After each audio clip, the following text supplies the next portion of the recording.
Dr.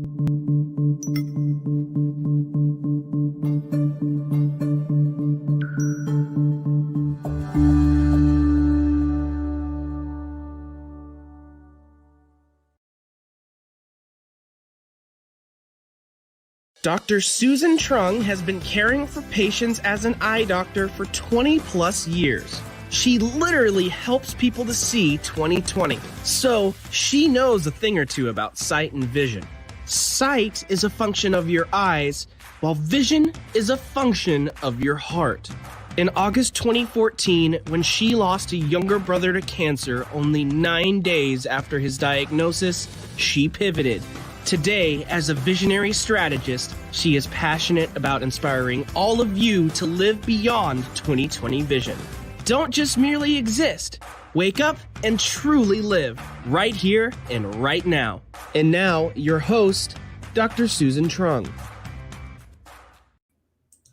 Hello, everyone. Thank you so much for joining us today. I'm Dr. Susan Truong at Beyond 20/20 Vision. I have a special treat for you today. She is an amazing friend, an incredible friend, a soul sister, a TV producer, a serial entrepreneur, angel investor, and a mommy to 4 grade school children. Okay, I want you to picture that, 4 grade school children. Okay, I'm an empty nester, so that's different. And her name is Didi Wong, and here she is spending some time with us today. Welcome. Hey. Thank you for being here. Thanks, Susan. So happy to be here and on your program. I love the intro that you have. It's so good. Thank you. And Didi is, she's a mentor, a coach. She's been coaching me through life, business, and she's here to share. Here's what I love for Didi to share. Since this whole lockdown, and I'm in Florida, Didi's out in California, and we know each state is a little different with the whole lockdown rule. I will tell you, in Florida, we have been gradually opening up. Restaurants are up to 50% capacity. And we just received, my husband and I, we own a bar in downtown St. Petersburg, Florida. And we just received good news today that we can open our bar up for business this Friday. So yay! But Didi and I, we've been talking, and out in California, she's like, oh my gosh, they're a little stricter with the whole lockdown. And she's like, I can't wait to be able to go out to eat again now. So, but since this lockdown, though, I want to ask Didi to share with all of us, because she can give us some great insights. What has it been like? And I mean, you're busy. You're a very busy businesswoman and coaching clients such as myself and balancing family life and work life. Yeah, the first week was definitely trying times. We're now in our 12th week, but the first week it was weird and new and homeschooling, which I've never done before. But I like to see the glass half full. So I was actually happy that I really got to see what kind of schoolwork my children were going through. And the 3rd grade math is really not that easy. And then I've become a really good cook. I don't usually like to cook. I don't spend too much time in the kitchen. But because we didn't use our cleaning lady or our babysitter, and really not trying to get delivery too much because you're still not sure who's touching and what viruses and what.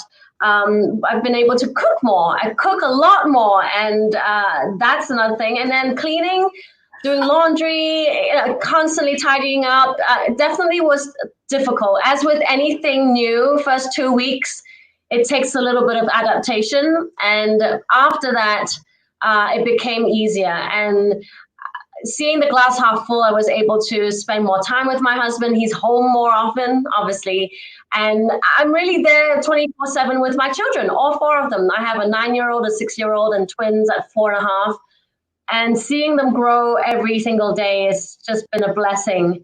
And not really trying to be too clued in with the TV and the news, because it's been nonstop. And I just want to make sure my children continue just living a normal life without watching the TV and what the coronavirus is and now what the protests are and all of that. So yeah, definitely trying times. But I have to say, out of the 12 weeks, I've only had 3 days when I felt really out of sorts, like I was just in a bad mood or just not happy with the situation. But generally speaking, I've been able to flip the switch and see the quarantine as something that, it's a reset or a pivot time. And I've been able to work on my business actually much more than usual. The only thing is just I've been gaining a little weight, which I think is normal. And I know when the world opened back up and I can go back to yoga classes, I'm fine with, going back to the gym and stuff like that. But yeah, I've been probably munching a little bit more because I'm just constantly at the kitchen. I think many of us can relate to that, because I've been talking to others. I'm still seeing patients and talking to friends and patients, and they're like, yeah, I put on a little more weight because I've been sit and just trying to stay active by running around and tending to housework. But it's interesting, both of us being Asian here, in our Asian culture, putting on some weight, that's a sign of good living, right? A good life. Well, not really. Not in my parents' eyes. Yes, but in the olden days, that's what we believe. Exactly. But we know now it's a matter of staying healthy. And healthy. It's not necessarily being skinny, but the picture of healthy is different for everyone. It's having that level of energy so we can tend to. Exactly. Right? It's really more about the energy. Exactly. Energy level. And yes. And I think many of you out there listening can relate to what Didi's sharing here. But what I find really amazing about Didi is so many of us have, because we're home and we're on top of each other more 24/7. How is it that, and sometimes we can drive each other crazy. How do you prevent from getting into that type of situation, whether it's with the husband, with our spouse, our partners, or with the children, just getting on your last nerve and all? Right. And I'm going to be very honest about this subject, as I always am with you, Susan, and you are too with me. There have been times when I really thought about just being very vocal to my husband about how I feel like I'm doing most of the work. I mean, really, the first few weeks were very much I'm the cooking, I'm the cleaning, I did a lot of the homeschooling that I could do, and I was still running in doing my businesses. And I was getting a little bit annoyed with Michael, but we had a good talk. And it's not that he doesn't help. I just thought it was a little bit imbalanced because we are both in the same situation. So I felt like I would have really liked that it would be 50-50 where, but it's just the doer in me that I jump to doing things when I see things needed to be done, rather than be more relaxed about, or maybe he's just has a different pace. And so I've gotten to understand that it's not that he doesn't want to help me. It's not that he doesn't want to support me. It's that I am just faster in getting stuff done. And it's always been this way. It's not like it's new. So instead of getting it all done and feeling like, oh, I'm doing it again, and I'm putting the dishes in again, and I'm doing the laundry and folding again. Instead of that, now I've gotten to just ask Michael, can you please do that tonight? Or there are times when I really am exhausted. I just don't want to cook. Yes. And I say, can you please be the one to prepare dinner for the children tonight? So we've gotten to be better at communicating what we want. We're already quite good communicators, but this quarantine was definitely extra because we are used to having our housekeeper to take care of stuff like that. But yes. Now, we've been doing it. So the first 3 weeks, I would say, definitely had some going on, Yeah. But since then, I will share with you also that I did make an effort to go and see a therapist because of this. I had just one session with her, 45 minutes. And it's almost like talking to a mentor, it's talking to a coach, talking to anyone who may be able to see it from a different perspective. And so I found someone who talks about marriage.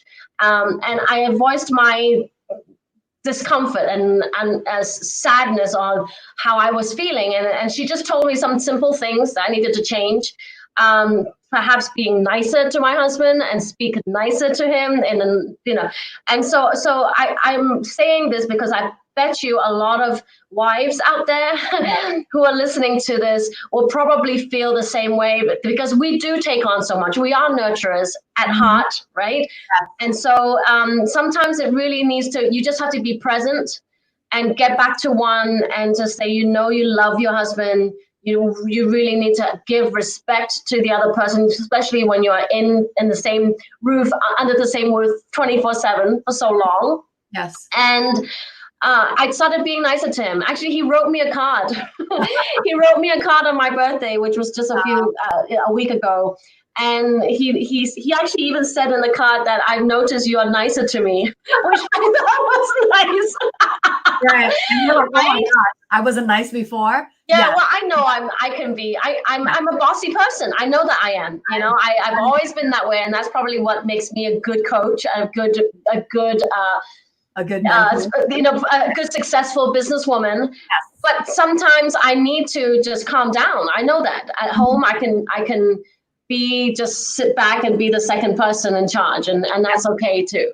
Yes, you and I are similar like that because we're action taker. Yeah. But the nurturer in us wants to get that list knocked off, right? The laundry, the cooking, the kids. Get it done. So we're just like, I want to do it now, versus both of your husband, Michael, and my husband, Stephen, they're pretty similar where they get it done. They are action taker, but like you said earlier, Didi, more relaxed. Yeah, okay. I wouldn't say too more relaxed pace, okay? But they get it done. But here's another thing about us as to our listeners out there that are wives, partners, nurturers, is we're not good at asking for help. And that I've been guilty of that. But it's okay. Don't be afraid to ask for help. Ask for help. I'm asking for more help now for my husband, and he knows how I am. So he would even come to me and say, honey, is there anything, how can I help you? How can I make it easier for you? And that means so much. And because when he can take that load off of me, I feel better. I can feel like, okay, I can take a deep breath here and don't feel like, oh, you're, as I was, I call Didi, she's like supermom. And we don't have to always be like Wonder Woman, superhero. It's okay. Right. Don't be afraid to ask for help. And it's interesting because Didi and I had a call several weeks ago. We were doing a Zoom call, and she's sitting in her office like this, and we were talking. She was coaching me, and we were going through some different, business options and just talking about business life now. And one of her twins, because her two younger ones, her two youngest one, they're a set of twins, identical twins, so darling as anything. So they're coming, and they're with Didi. They're with their mom, and they're playing with her hair and all that. And Didi's like, oh, I'm used to this. I'm like, oh no, I love it. I love being able to see the kids because we don't get to see each other frequently across the country there. So like you said, just it is as for many of you out there. Go with the flow, right? Go with the flow. Exactly. Because at first it was, right? When this whole thing started coming out about the virus in our country in beginning of March and heading toward middle of March, and the whole quarantine and us being more at home with one another, with the kids and our spouse, it, like Didi said, like you said earlier, Didi, it was a period of adapting. It was a period of adjustment. It's like, okay, how are we going to go about this now? But after that, you're like, you know what? I'm just going to take it day by day, go with the flow, do the best we can, help the kids with schoolwork and all. Are the kids is school done for the year now for the kids? No, we have about a week and a half left. Okay, because in Florida, the public school system, they just wrapped up. They just wrapped up. Yeah, we're close enough. My second one is in kindergarten, so we have her graduation, which is going to be so weird, on Saturday. And my third grader will be done soon. They're doing their STAR testing now. And my twins have been in preschool time. They haven't really gone to school. So we're nearly done. But now we're shifting into a different stage. Now, when there's no school at all, right? So what are you going to do? It's going to be yet another challenge for the parents, right? Okay. Because usually we're used to going to summer camps. That's right. And now nothing. So there's no Zoom calls, there's no schools, there's no homework, nothing. So Now I'm thinking about what to do. Right. But as parents, we've got to be creative now. Yes, exactly. Summer's here, and how are we going to keep our kids busy, and how can we be creative with that? So exactly. That's to keep in mind. But the thing is, you were talking about graduation. So your kindergartner is this graduation. Are they 6-year-old? So no, we just have to drive to the school, and we're doing it in the car parking lot, right? And she gets to get out of the car. Okay. She wears her hat, her tassel, and the tape and everything. Okay. But the gown. But it's weird because we're not allowed to leave the car.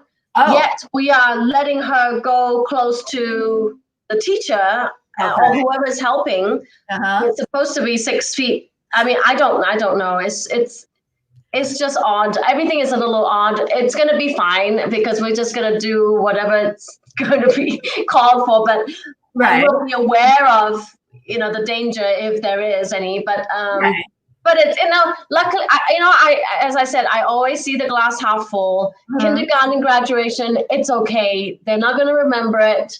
And it's really for the parents than for the kids because they won't remember. I mean, I don't remember my kindergarten. Do you? I don't know. Yeah, I don't remember. But it's interesting you brought up graduation because we see in social media, there's a lot of talks out there for the graduation. Right. And I do feel bad. And I think many listeners out there listening to us today can relate in that the ones graduating from high school, the seniors, those graduating from college with a bachelor or even from grad school. I know some that their graduation just took place for medical school. And I said, so how did you do it? What took place? And they said, well, it's just virtual. You're on a screen, they have your picture, they have your name on there, and then you just kind of move on with that. So you're right. At kindergarten, it's like, okay, what am I going to remember? But I felt bad for those graduation at the higher level at high school, college, and graduate school. But those students, they're like, yeah, but it is what it is. But you know what? I again, like you, similarly to you, Didi, is keeping that positive mindset and encouraging them and say, you know what? Okay, it was virtual, but you're ready for the next chapter in life. Yeah. You're ready to move on and see where life is going to take you. And that is really exciting. Right. So, but another thing that now Didi, she is a big time TV producer. So share with us. You had a show called Awakening Giant. Yes. So we had a show. We were supposed to start filming this coming fall, and it's called Awakening Giants. But it is a travel show. So the coronavirus has definitely changed up everything that we had planned. So right now it's on pause. We are unable to do what we had planned, and we'll see where it goes. But I am working on another show called Speak Up on Amazon Prime Video that films in Dallas, and Susan will be joining us during that. It's for speakers. It's like a TED Talk style presentation where we really shine light on speakers such as Susan to talk about what their message is and really get to a larger audience and really be able to have more people listen to the message from all over the world. Whoever can get Amazon Prime will be able to watch it. So I'm really excited about that. Yes, and I'm really excited to be a part of that. So thank you for that. But here's something else that Didi did in the past, which I have watched her video and I thought was really interesting. You did something with like an elevator pitch, a show with yeah, that was my very first TV show that I did where it's like a Shark Tank. There's 4 judges, and instead of Shark Tank where the sharks kind of fight to get the negotiation, to get the deal, the 4 judges actually had to come together to agree to do the deal together. So all 4 of us had to say yes, which I thought it was really nice because we do it in harmony. It's an elevator pitch program where entrepreneurs actually pretend to be in an elevator. I mean, the setting is in an elevator, and they would look up in the camera to pitch to us for 60 seconds. And if we like the pitch, we would send them up. If we don't like the pitch, we send them down. And that was really my very first insight into angel investing.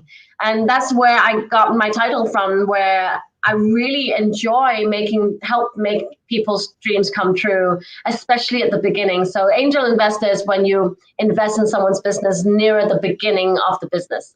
So that's how it happened. Yeah. Yeah. And what advice do you have for folks out there? I mean, I'm always amazed at you. You are such an amazing person in that you have all these different businesses that you're running and tending to. And then you've got the family. What advice do you have for those out there to just really balance it all? Because I know many of them are home now from work, whether they're furlough, layoff, lost their job, whatnot, and they're looking to start up a new business and trying to really concentrate on themselves and pivoting that way, but then also concentrate on, I talk a lot on health and self-care. What advice do you have for somebody who says, look, I want to concentrate on my goals, myself and all, without feeling guilty and as if I'm neglecting the family or the kids and all? Yeah, I get this question a lot, and it's very simple. How do you balance work and life? And I will tell you, the answer is there's no balance. To be very honest with you, there are going to be times when you have to sacrifice time with your family, and there are going to be times when you sacrifice time with your business. So you have to be good at choosing and time managing. For me, I am pretty good in terms of when I do spend time with my children. It's really quality time where I am present. I am not looking at my phone trying to text people or email while I'm spending time with them. And when I actually do my business, it's the same thing. I really try to close my door and lock it, and I communicate with my husband so that I am focused on my clients and what I'm doing at work. Now, in terms of the scheduling, there have been times when I had to sacrifice time with my children, where I had to fly a lot to achieve what I've achieved. I think it depends on where you are in your entrepreneurial life, that you can decide. Now I have been very blessed that I'm shifting into a second or third gear where I actually can choose my projects. And a lot of my income comes from passive income. And I know you know that, Susan. And as business people, really, I would urge you to really think about trying to find avenues for yourself where you receive royalty and passive income. So you don't actually have to trade time for money. Yeah. And being a business mentor, this is really something that I really kind of get really strong with my clients and say, please think about other avenues of passive income and really structure and strategize their businesses so that they can become secondary. They don't need to be in person all the time to make money. So for example, both Susan and we have online courses. So it's something that we recorded, right? And we put it online. And anybody who wants to learn from us, because Susan has this beautiful message about really looking beyond your 2020 vision, where you're talking about really what is your purpose in life. And she talks about really deleting all the things that are not conducive to what is making you a happy, fulfilled person, and really look beyond what we call perfect vision, which is it's not just stopping at 2020. So she puts all that in online course, and I put all of my stuff in online course. And now we don't have to actually actively coach on like time for money, that people can actually buy our courses. And that's really what people need to be doing more of, especially in this day and age where virtual, digital is everything online. And so make use of this technology that we have. We're very lucky to have it in this day and age. Yes. Well, thank you, Didi. Yes, I appreciate Yeah. Now, if folks were interested in finding out more about you, where can they find you, Didi? It's so easy. You find my website. My name is Didi Wong, is right on the screen, didiwong.com. Or if you want to email me, it's just didi@didiwong.com. And all my social media is under the same name, Didi Wong. So easy to, and that's what I would encourage you to do for yourself too, if you're a business owner. Make sure all of your names are consistent so people can find you. Thank you, Didi. Thank you so much for being on today and for your time. I really Thank you so much, Susan. I'm so glad we're both wearing red. Yeah, very good color. Take care, sister. Thank you. Thank you, Didi. Bye. All right, everyone, much for being. Thank you. Have a good day. We'll see you next time. Thank you. Bye-bye.